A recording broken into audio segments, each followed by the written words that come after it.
Good morning everyone! Welcome to my YouTube channel. This is your Kapogi channel. So guys, update muna tayo sa aking mga alaga. So ito yung aking partner. Tatlo sila. So nag 3 months sila nung September 5. Hello, update muna po tayo. Ayan guys. Ayan, kumakain na po sila. Then, ito naman po yung aking dalawa, bago. So, nag 1 month po sila nung September 3. 1 month na po sila. So guys, yan. Yung aking fig, dalawa. Sila guys, yan. So, update muna tayo sa aking isang inahin kay si Mother Piggy yan. Malapit na po siya mag-give birth ngayong September 15. So, update po tayo. Bali, isang linggo na lang tayo mag-aantay sa kanila. Guys. Ayan guys. Hello. Ayan guys. Yan. Medyo masungit siya kasi first time niyang magbuntis. Kaunahan niya. Ayan guys. Ayan guys. So, yan. Aking mga alaga. So,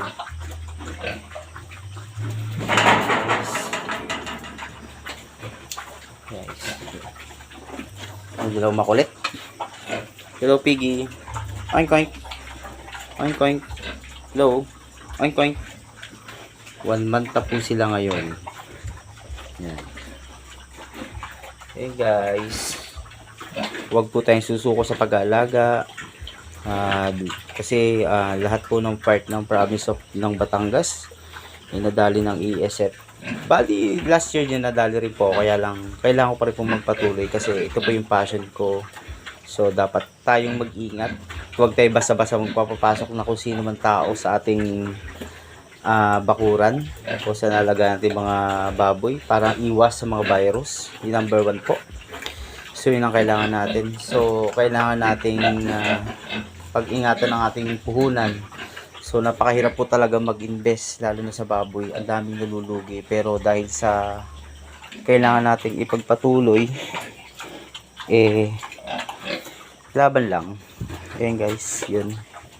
So yan po yung ating alagang. So Piggy, sana maging magandang panganak niya at makaiwas sa mga virus. Talaga namang kawawa ng ating mga kahag racer.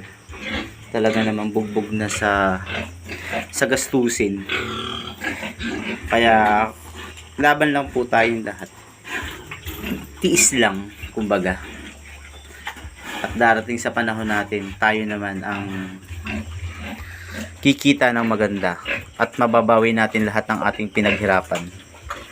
Lahat po tayo may dinadalang pagsubok. Okay guys, thank you so much for watching my YouTube channel, my small YouTube channel. Sa lahat po ng aking subscribers, thank you so much po sa lahat po na sumusubaybay. Bihira man po makapag-update ng aking video. So, lagi lang po nagpapatuloy. Thank you po, God bless everyone. Bye bye.